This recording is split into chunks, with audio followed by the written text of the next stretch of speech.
please subscribe and don't forget to press the bell icon to get notified whenever we upload a new video. Wow, just take a look at this move. I mean, we're moving from strength to strength. We're moving to the high point of the day, 115 points odd. By the way, some other news that's flashing view, political news. The Shiv Sena, they're saying that they're going to go solo in terms of the next polls, both the assembly polls as well as the center polls. So just, that was an alert that was flashing for you on the screens. I think Lok Sabha, 25 seats, and in fact, 150 seats of Vidhan Sabha as well. We passed the resolution. They're going to go alone in polls in 2019. And Aditya Thackeray has been elevated to leader status in the Shiv Sena as well. So that's some political update that's coming in there. But the larger story really today has to be the markets. Just take a look at this move. I mean, we're up 115 points. Tech Mahindra, that's given you nearly around 45-50% returns from that 10,000 to around 11,000 mark. That's moving from strength to strength. That's moving higher. Maruti as well is moving higher. Vedanta, Coal India, ICICI Bank. Now the Nifty Bank that is still doing a relative underperformance. It's playing a bit of catch up. So ICICI Bank as well as Axis Bank, both of them have come to the party. So good going. I think we have Ashwini with us, or should we cut across? All right, I think we can cut across to Shreen Banshees in Davos, I think so.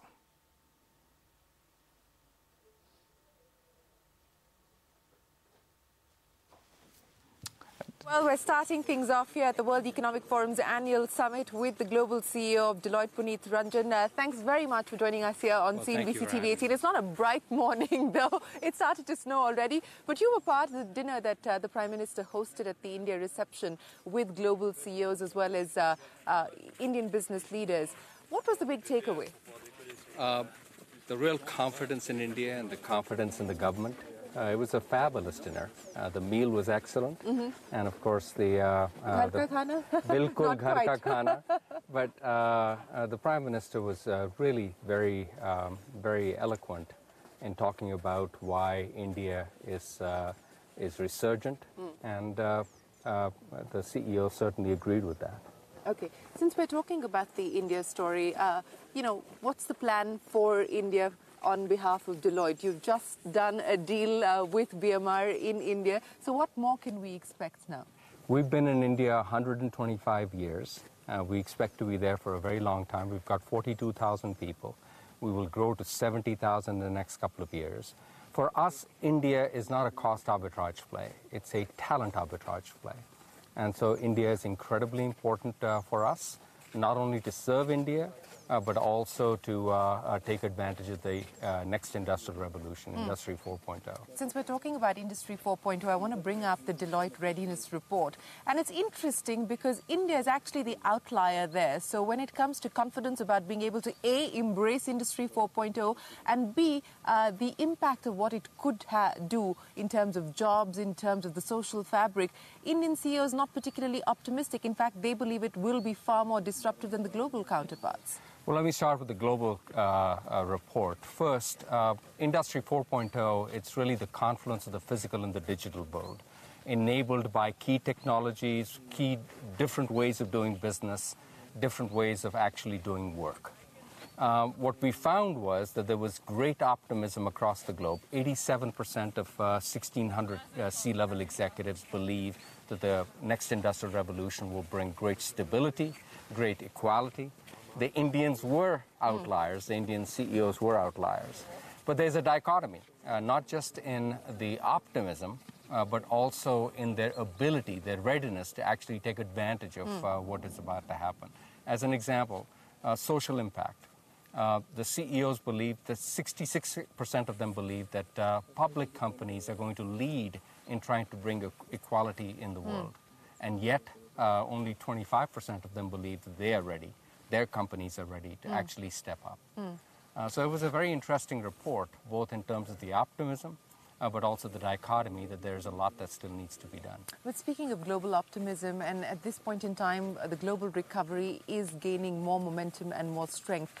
Financial markets world over in a different trajectory. Does this now start to worry you when you reach this kind of perhaps overconfidence, if some would call it that?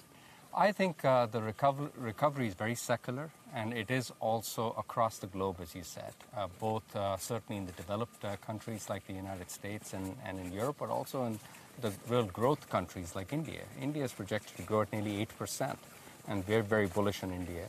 China, very stable growth. So I think we are very confident in terms of the growth story. We do have to be watchful that asset prices don't become bubbles, and so we do have to be watchful. I think the central bankers are certainly going to be very watchful as well. 2017 was a great year for IPOs. It was a great year for fundraising. Do you believe that the momentum is likely to continue into 2018? And M&A, do you expect M&A to pick up given the fact that we've got this big tax plan that's been unveiled by President Trump on account of repatriation, etc.? Would you see massive restructuring, A and B, consolidation in M&A as well? I am bullish about M&A, and I believe that the trend will continue. And it's enabled by, as I said, the fourth industrial revolution. It requires new business models, new investments in technology. It's a very exciting time. Well, I think we have Canfin Homes. The numbers, I think, are come out, so I think we should get them up for you on the screen. The net profit has come in at around 80 crores. I have a share count estimate over there. In fact, that as well was estimating roughly around 80 crores, so more or less in line. Canfin Homes, the stock is moving higher. We'll wait by for other details. But Symphony as well comes out with a set of numbers. That's a good growth that we're seeing, in fact, in terms of bottom line at least. The bottom line grows by close to around 20% approximately. Not sure whether or not we had any expectations, but let's get the top line number as well up for you. I'm just opening up the release as we speak. The bottom line number, yeah, that's flashing for you on the screen. Even on the top line, I think it's coming at around 217 crores approximately. That's the top line, and on a year-on-year basis that compares with around 180 crores. I think we should get that number as well up for you on the screen. There's a growth on the top line. There's a bit of a growth on the bottom line as well. I don't think there are any one-offs in these numbers. So the revenue growth has come in at around 21%, coming in at around 218 crores. That compares with around 180 crores. That should get a thumbs up. And in fact, the Canfin Homes are as good as what Sharekhan was estimating. We have those numbers as well down for us. Besides that, we're looking at the NIMs. So we're looking at, Canfin Homes NIMs should come in at roughly around 3.45%. That's the expectation at least. We'll try to get the management later on in the show and in fact give you further details. But both those two numbers are looking quite good. Really, the market is such that in fact only bad news will be taken very, very negatively. But otherwise, these numbers, they look more or less good. Particularly for Canfin Homes, we have the bottom line number, and that's meeting what a brokerage had estimated. But let's get you a quick technical check on the markets. Ashwini Gujral and Rajat both join us. Ashwini, your picks for today and any trade on the Nifty? See, a couple of fresh breakouts are coming in, particularly on stocks which were correcting as the markets were going up. So that looks like a good trade for the next couple of hours. One is Ultratech Cement, which has just come out of a downside, is now moving up sharply. And the other one is Maruti, which for several days could not get past 9,400 and is now crossing 9,400. See, the other plays, tech, IT, etc., that's been moving. Now you want to get into things which have just started moving, coming out of a correction, and autos are moving strongly, Ashok Leyland, Bajaj Auto, etc. So I think good time to get into a Maruti also. Having said that, for the moment, PVR is a buy with a stop of 1530, target of 1575. Havels is a buy with a stop of 574, target of 600. And IGL is a buy with a stop of 310, target of 326. Right. Rajat, good afternoon to you as well. What are your trading ideas? Good afternoon. I have 3 trading ideas, 2 buys and 1 sell call. First buy is NMDC, stop below 148.50, targets 155 and 157. The stock looks pretty good. It has already done pretty well today and expected to do well going forward. The second buy call would be on Raymond January futures. You put a stop loss below 1114, targets are 1144 and 1155.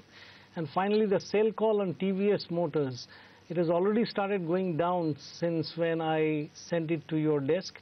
721.25 would be the stop loss. 706 and 695 are the 2 targets for TVS January futures. It's looking very weak. Selling was happening earlier and again selling has started. All right, I think we should just address those numbers. Symphony, in fact, though there's a growth on the top line as well as the bottom line, but the margins have seen a sharp compression. So let's get the margin picture actually up for you on the screen. Revenue has grown by around 20%.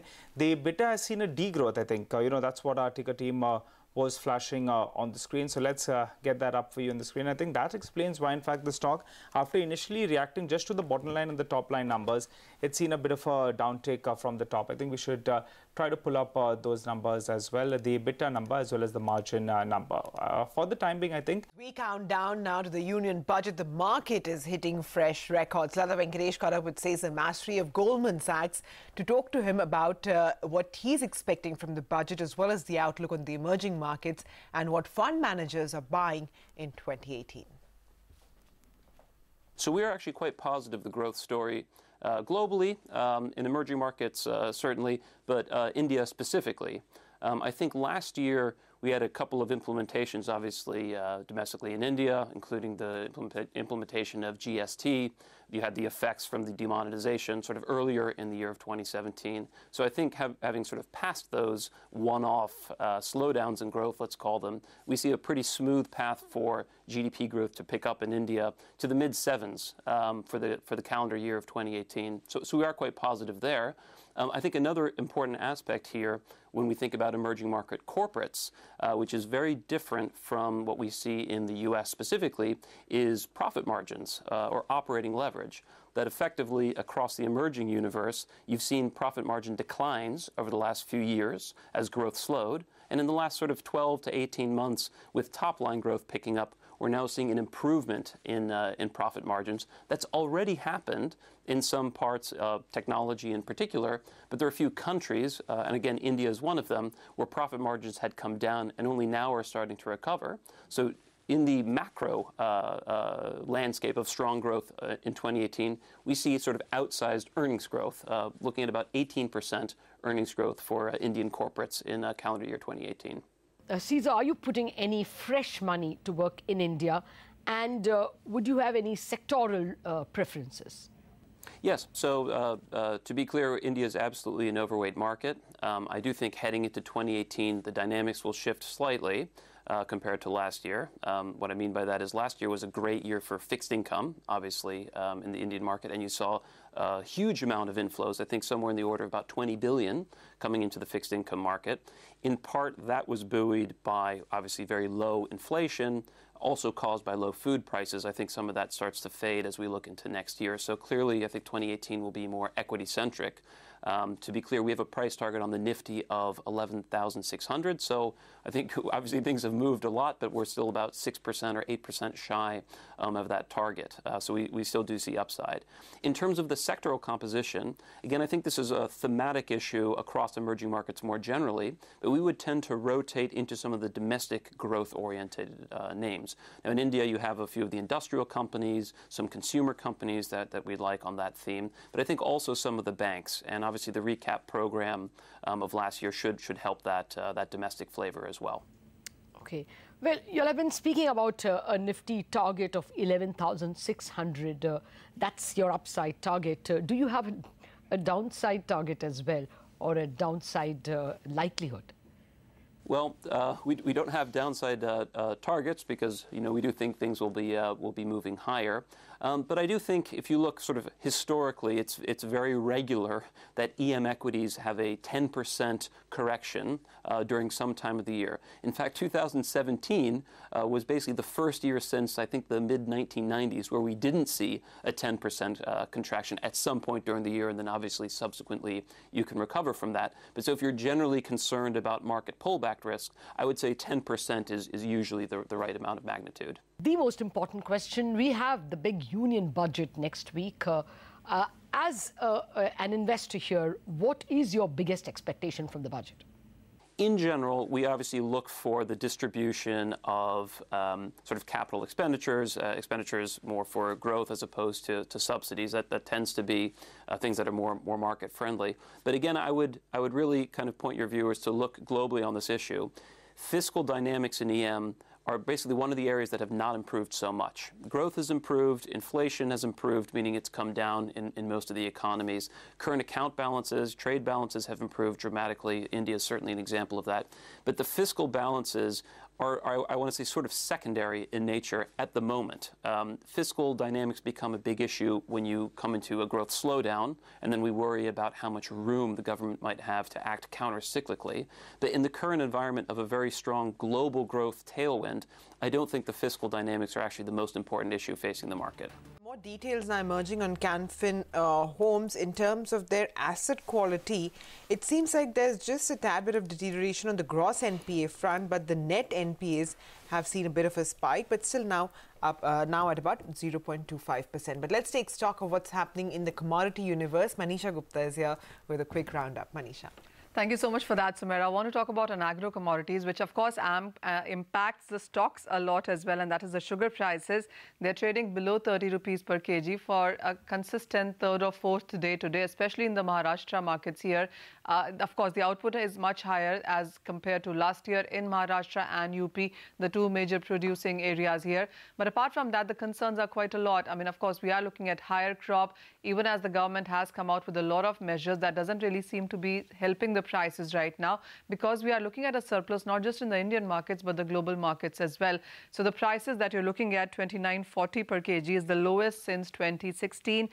The cane payment pressure is something that has led to mills selling sugar even as the prices have been on the lower side, and there is no bulk buying coming because the markets are anticipating further decline in prices, so they are holding on to their buy orders right now, wanting for the prices to stabilize at the lower side, and that is the only time you will see the buying come back. So that is yet another thing that has been pulling the prices on the lower side.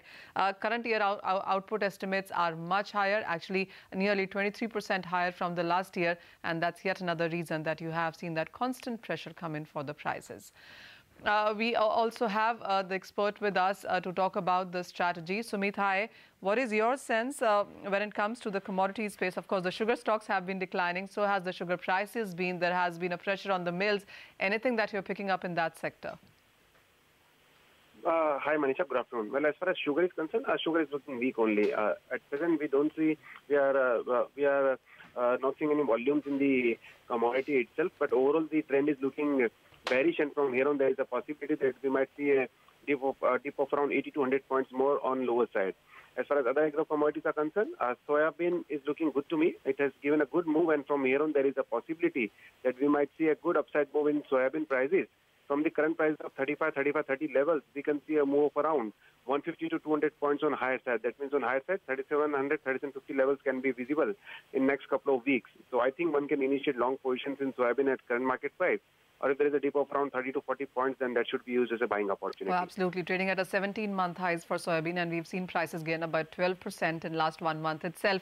But how would you look at the crude oil prices, Sumit? Because that one is holding good. The last week, of course, wasn't so good, but this week it started on a positive note. Do you see this momentum sustain? Yes, absolutely. Crude is still looking bullish on charts. From here on, there is a possibility that we might see extended move till 40-200 levels. For a trading perspective, one should initiate long positions in crude FEB contract at around 40-70, 40-80 levels, with a stop loss to be placed at 40-20 on lower side for the upside target of 41-50 and 40-200 levels.